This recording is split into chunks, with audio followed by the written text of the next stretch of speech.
नमस्कार। आज हम एक बहुत ही खास सफर पर निकलने वाले हैं। एक सफर जो हमें ले जाएगा समय में पीछे, जनवरी 1946 के दौर में। हम बात करेंगे अखंड ज्योति के उस अंक की जिसमें परम पूज्य पंडित श्री राम शर्मा आचार्य जी ने ज्ञान की एक ऐसी लौ जलाई थी जो सच कहूं तो आज भी हमारा रास्ता रोशन कर रही है। तो शुरुआत करते हैं इस पत्रिका की सबसे दमदार, सबसे शक्तिशाली विचार से। सोचिए, बस एक लाइन, मनुष्य अपने भाग्य का निर्माता आप है। कितना गहरा मतलब है इसका। ये हमें याद दिलाता है कि हमारी असली ताकत, हमारी अपनी शक्ति हमारे अंदर ही है। और कमाल की बात यह है कि ये बात 75 साल से भी पहले कही गई थी, पर आज भी ये उतनी ही सच और उतनी ही पावरफुल लगती है ना? तो आज हम क्या क्या देखने वाले हैं। सबसे पहले हम समझेंगे कि अखंड ज्योति का असल मकसद क्या था। फिर हम गोता लगाएंगे विचारों की शक्ति के रहस्य में।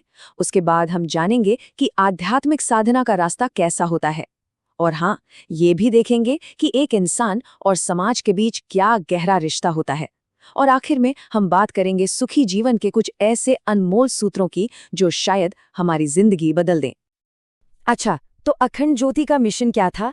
इसका मकसद था एक रोशनी बनना, एक गाइड बनना, लोगों को आध्यात्मिक और नैतिक रास्ता दिखाना। और जरा सोच कर देखिए, हम बात कर रहे हैं 1946 की, वो दौर जब दुनिया एक बहुत ही बड़े बदलाव से गुजर रही थी। उस समय ऐसे ज्ञान की, ऐसे मार्गदर्शन की कितनी ज्यादा जरूरत रही होगी, है ना? और सबसे अच्छी बात पता है क्या है?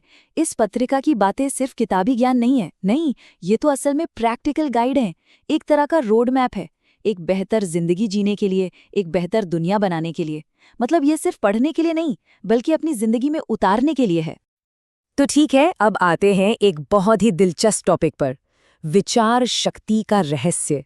पत्रिका कहती है कि दुनिया में कोई भी बदलाव, उसकी शुरुआत हमारे मन के अंदर से होती है। जी हाँ, हमारी जो अंदर की दुनिया है ना, वो ही हमारी बाहर की दुनिया बनाती है।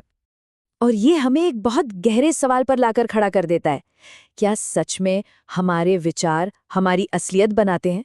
क्या हम सच में वही बन जाते हैं जो हम सोचते हैं? ये सवाल सोचने पर मजबूर कर देता है ना? चलिए देखते हैं कि अखंड ज्योति इस पर क्या रोशनी डालती है। यहाँ पर एक बहुत ही पावरफुल शब्द आता है, संकल्प शक्ति। ये क्या है? ये है हमारे इरादे की ताकत, हमारे पक्के निश्चय की शक्ति। ये वो अंदर की आग है जो हमारे इरादों को हकीकत में बदल देती है। देखिए, सिर्फ सोचना या इच्छा करना एक बात है, लेकिन किसी चीज को करने का पक्का इरादा कर लेना, वो है संकल्प शक्ति। जैसे मान लीजिए किसी ने सिर्फ सोचा नहीं कि उसे कोई बुरी आदत छोड़नी है, बल्कि उसने ठान लिया कि छोड़नी ही है। बस वही है संकल्प शक्ति। पत्रिका मन के बारे में एक बड़ी मजेदार बात बताती है। वो कहती है कि हमारा मन एक दोधारी तलवार जैसा है। अगर इसे सही दिशा दी तो ये हमारा सबसे बड़ा दोस्त है, लेकिन अगर ये बेकाबू हो गया तो ये हमारा सबसे बड़ा दुश्मन भी बन सकता है। हमारे विचार ही तो आने वाले कल के बीज हैं। इसीलिए विचारों को साफ रखना, उन्हें शुद्ध करना आध्यात्मिक रास्ते पर पहला और सबसे जरूरी कदम है। और देखिए, ये कितना अद्भुत है।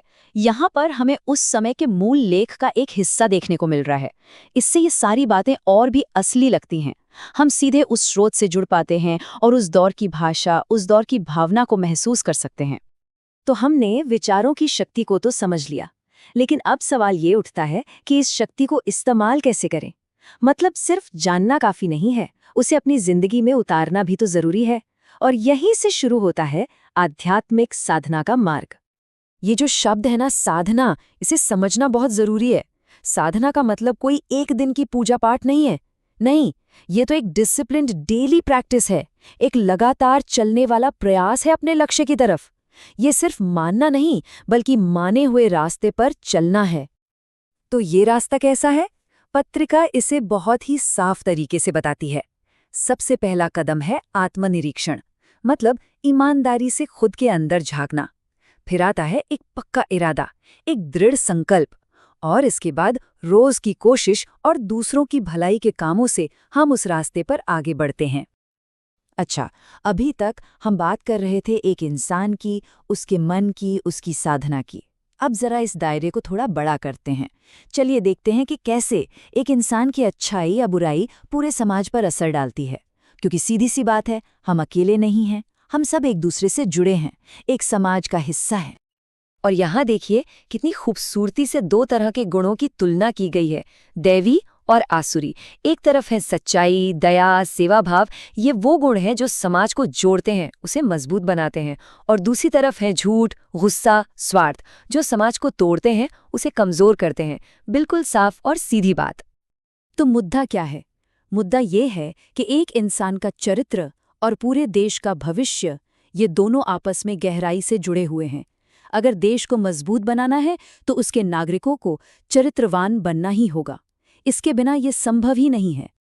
चलिए, अब हम इस चर्चा के आखिरी और शायद सबसे जरूरी हिस्से पर आते हैं, सुखी जीवन के सूत्र। ये कुछ ऐसे सिद्धांत हैं जो समय के साथ पुराने नहीं होते। ये तब भी उतने ही काम के थे और आज भी हैं। पहला सूत्र ये कहता है कि असली खुशी चीजें जमा करने में नहीं है। नहीं, असली खुशी तो किसी बड़े मकसद के लिए कुछ त्यागने में है, दूसरों की सेवा में है। जब हम कुछ देते हैं तभी हमें सच्चा संतोष मिलता है। दूसरा सूत्र ये आत्मनियंत्रण की बात को और पुख्ता करता है। अपनी इंद्रियों और अपने मन को नियंत्रित करो और तुम दुनिया जीत लोगे। मतलब असली लड़ाई बाहर नहीं, अंदर है। जिसने खुद पर काबू पा लिया, समझिए उसने दुनिया जीत ली। और तीसरा और आखिरी सूत्र, जो शायद इन सब का सार है, पूरी दुनिया को अपना परिवार समझो। यही शांति का मार्ग है। सोचिए, अगर हम सब वसुधैव कुटुंबकम की इस भावना को अपना लें कि ये पूरी धरती हमारा परिवार है, तो दुनिया में कितनी शांति होगी।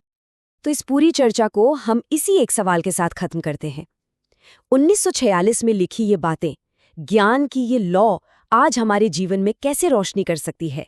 इन सिद्धांतों को हम अपने रोजमर्रा की जिंदगी में कैसे उतार सकते हैं ताकि हम न सिर्फ अपनी बल्कि इस पूरी दुनिया की कहानी को थोड़ा और बेहतर बना सकें? इस पर जरूर सोचिएगा।